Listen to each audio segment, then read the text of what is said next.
大家好，咁咧好歡迎大家今日嚟到呢個 talk 啦。咁我都好高興咧，同大家分享下現行呢一個好熱門嘅題目，就係 AI 啦。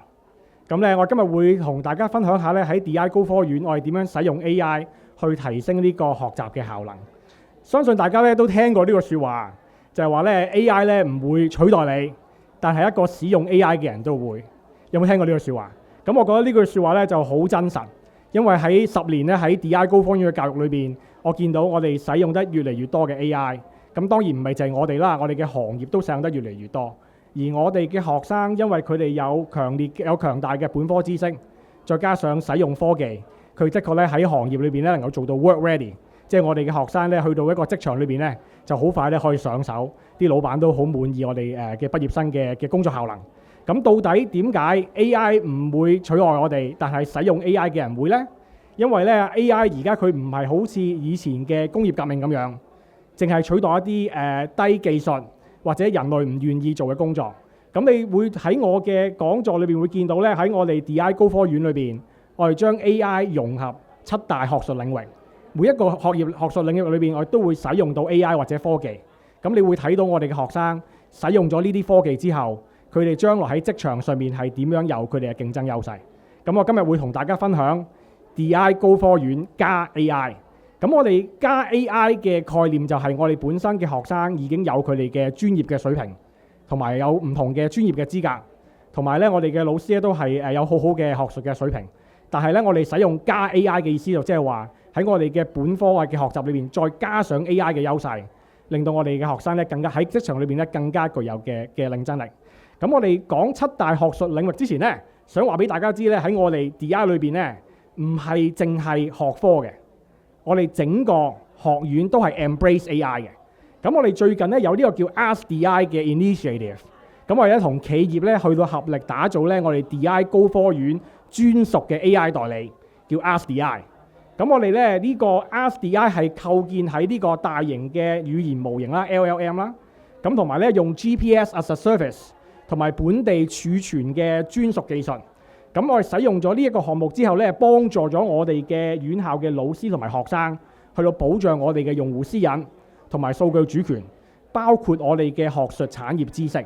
相信大家咧都有使用過唔同嘅 AI 嘅軟件，係咪啊？即係可能 ChatGPT 啊嗰啲係咪？咁咧我哋即係我諗大家都要留意一樣咧，就係呢個數據安全嘅問題。即係如果大家係做研究或者一個學生，咁你可能有一個好好嘅 idea， 但係咧你不停咁同 AI 去溝通問佢意見，咁可能過多半年就唔使做啦，因為咧你嘅數據、你嘅諗法咧已經俾人偷晒。咁所以喺我哋喺 DI 高科院裏邊，我都十分之着重知識產權同埋數據安全。咁我哋透過呢一個 Ask DI 嘅 initiative， 可以令到咧我哋嘅學生同埋老師既能享受 AI 嘅能力，但係都保障咗我哋嘅數據私隱嘅。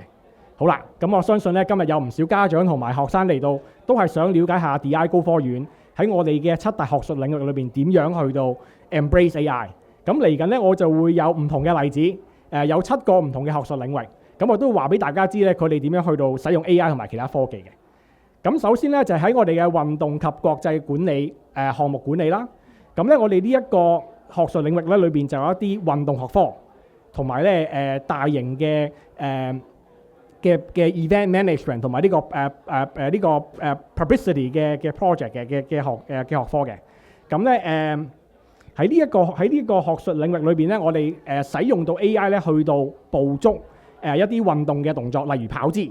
咁我哋喺工作裏邊，可能我哋都有唔少嘅教練，一啲 personal trainer 去到教我哋一啲運動員，或者我哋普通大家好似平時做運動咁樣，點係正確嘅跑姿啊，點係正確嘅動作啊咁樣。咁但係我哋透過融入呢個 AI 嘅 project 咧，能夠識別到運動嘅動作，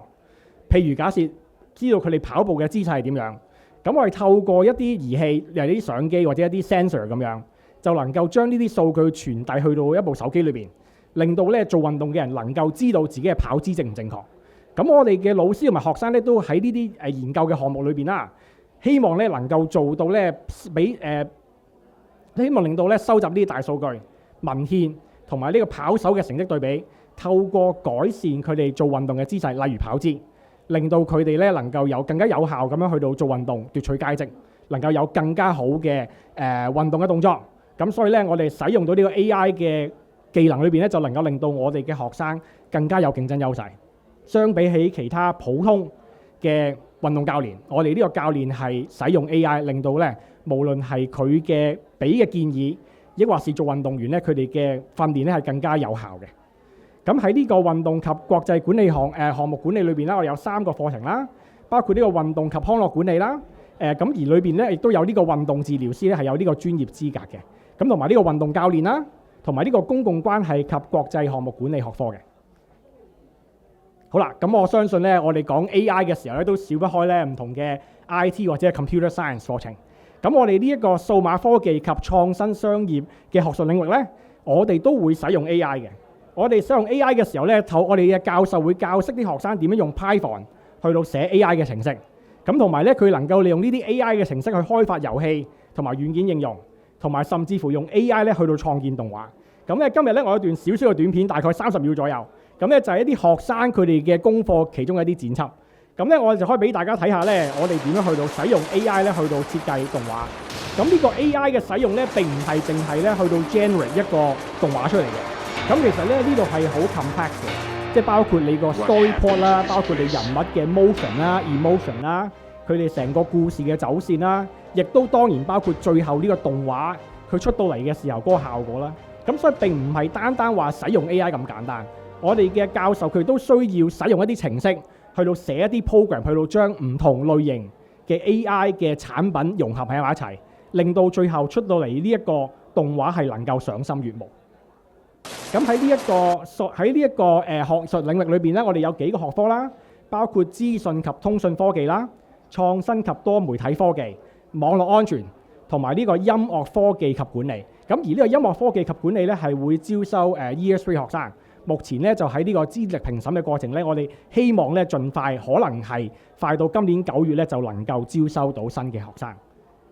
咁第3個方面咧就係產品及時裝設計。咁產品同埋時裝設計，可能大家一諗就諗到可能係着嘅 fashion 啊，或者使用嘅產品啦。咁我哋呢個學術領域咧，其實都包括咗電影嘅多媒體嘅喎。咁我哋咧亦都有融合到呢個電影嘅藝術。咁我哋咧同一個本地嘅企業合作，有一個咧3年嘅 project， 就大概攞幾百萬左右啦。咁詳細咧我都唔能夠透露太多，因為呢個都係佢哋嘅知識產權嚟嘅。咁佢哋嘅工作咧就係用 AI 去到支持動畫嘅製作，幫助本地動漫嘅行業發展。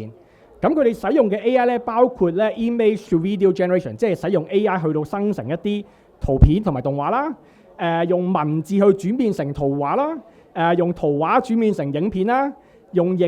圖片去轉換成一啲 3D 嘅動畫同埋一啲 AI motion 嘅。咁如果大家可能都對漫畫有興趣嘅話，都知道咧呢一個係一個呢個唔單止一個新興嘅行業咧，亦都係好有實力嘅一個軟實力啦，表現到我哋香港人嘅創意啦。咁但係而家全世界嚟講，好多嘅唔同嘅呢啲策劃師啊、動畫師佢都會使用 AI。咁所以喺 DI 高科院，我哋嘅策略就係學生既要認識傳統嘅技巧，亦都要明白新興嘅 AI 如何令到我哋嘅學生更加有創意、更加有創造力。咁同埋咧，令到出嚟嘅作品係能夠咧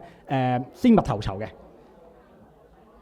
咁我哋喺呢一個學術領域咧有3個學科啦，包括呢個時裝設計、產品設計同埋電影藝術及科技嘅。咁咧電影藝術及科技咧係招收咧3年級入學嘅。咁而你都見到咧，我哋嘅呢一個 PowerPoint 裏邊咧，唔少咧都會有呢個紅色嘅 logo， 呢個就係 SSSDP 啦。咁相信大家咧都好明白咧呢一個 SSSDP 嘅意思啦。咁記得喺 Jupas Choice 裏邊咧，將我哋嘅學生咧將我哋嘅呢個學科擺喺你嘅 Jupas Choice 裏邊啦。咁亦都係有受到呢個政府嘅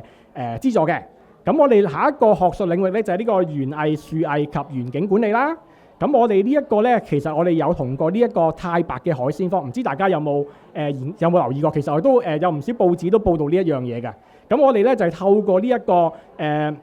Digital Twins Technology 咧，去到重構翻呢個太白嘅海鮮坊。咁我哋而呢一個 project 咧，其實咧係同呢個 Lenovo 合作啦。咁同埋咧係喺香港南區嘅呢個旅遊業宣傳裏邊咧，都係有一個好重要嘅位置嘅。吸引翻咧我哋嘅無論係本地嘅遊客啦、海外遊客咧，去到重新認識香港嘅旅遊業。所以咧，其實 AI 而家喺呢一個軟實力嘅發展上面都好重要。我哋都有好多唔同嘅虛擬技術啊、數位技術咧，其實都好需要 AI 嘅技術咧，去到